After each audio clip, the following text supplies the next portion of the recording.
I am the fallopian tube queen. Hi, I'm Ursula. I'm one of the nurse practitioners here at Shady Grove Fertility, and I want to talk today a little bit about histosalpingograms, or HSGs. There's a lot of misinformation out there, and this test has a really bad reputation, so I want you to get the scoop from us.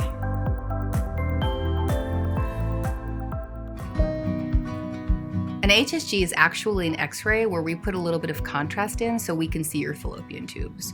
We want to see your fallopian tubes for a variety of reasons, and everyone's reason is very specific to their fertility journey. But in general, looking at your fallopian tubes gives us an idea of whether they're a normal size and shape and whether they're open.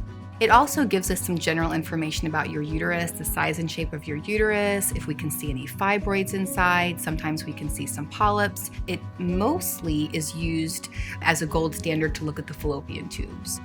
The fallopian tube is where fertilization takes place. The end of the fallopian tube is open, and it can, in general, grab an egg. It meets the sperm somewhere in the tube. If the egg is fertilized, it'll travel down, it'll land in the uterus, and hopefully it'll say, hey, I want to live here and I'm going to grow.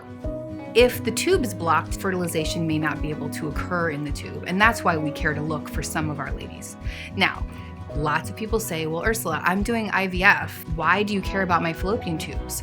You're not using them. So yes, in IVF, we do not use your tubes for fertilization. We're going to do that outside and put the embryo back in. But the health of your fallopian tubes is still very important to us, because if the tube is enlarged, something we call a hydrosalpinx, that can significantly impact whether or not an embryo will implant into the uterus. The HSG test itself is actually really short. It's just a couple of minutes. But the process of coming in, getting checked in, everyone must leave a urine sample for us to do a pregnancy test, getting undressed, getting into the room, that whole process takes about 30 minutes or so. But the actual HSG, where we're doing the X-ray, takes about 2 minutes or less. You'll sit on the bed, you'll get in stirrups, kind of like you're having a pap smear. And really the beginning process of having the HSG is very similar to going in for like a regular normal GYN pap. I'm gonna put a speculum in so I can visualize your cervix.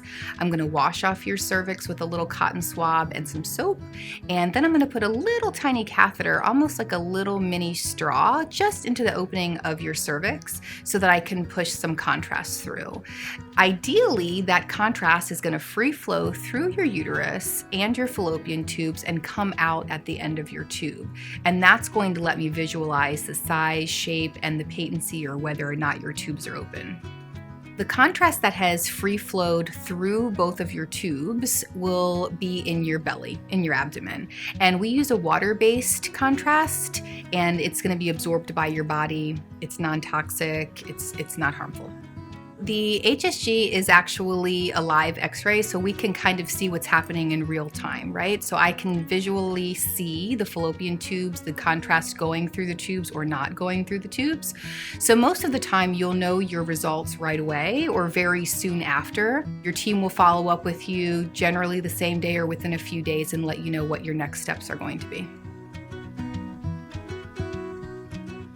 So after your test, in general, you can go about your normal day.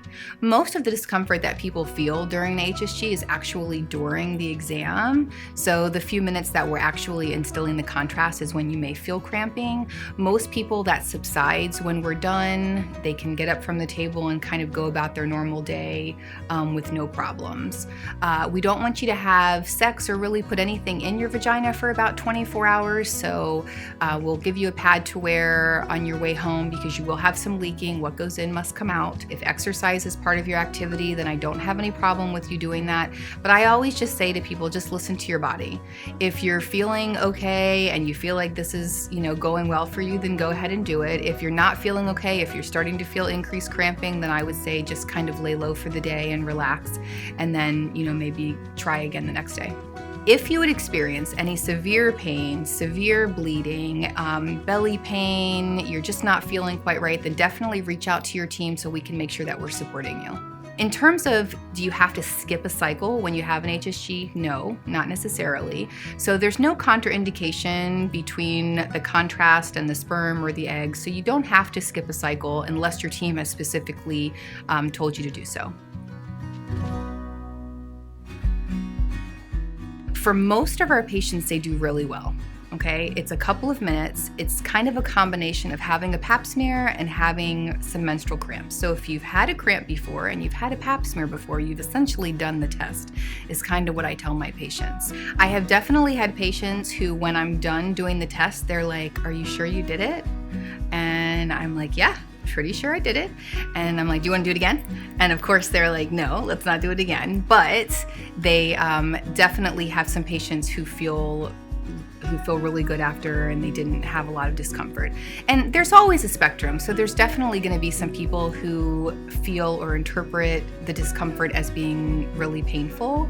My suggestion to you is, if you have really bad menstrual cramps, or you take medicine for cramping, throughout your life you've done something like that, then I would suggest taking Motrin or a non-steroidal anti-inflammatory about an hour before your test, if that's safe for you to do, to try to decrease some of the cramping that you might experience.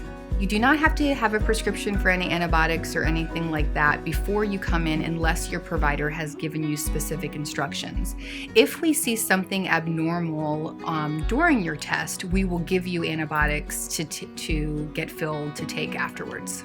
Most of our patients that come in who are really nervous or anxious before the test tell me that they have Googled or researched and watched videos and asked all 50 of their girlfriends what their experiences were. My best advice to you is to not do any of that. Everybody's experience is going to be different. Everybody's experience is very individual. So know what to expect in that you're going to come in, you're going to have an x-ray. It should take a couple of minutes. We'll walk you through it as we're doing it. We'll tell you everything that we see. We'll send you with a prescription if you need to.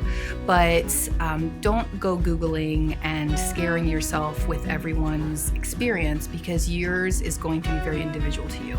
Other than that, just put some trust into us. I do a billion, cajillion of these every day. You're going to do just fine.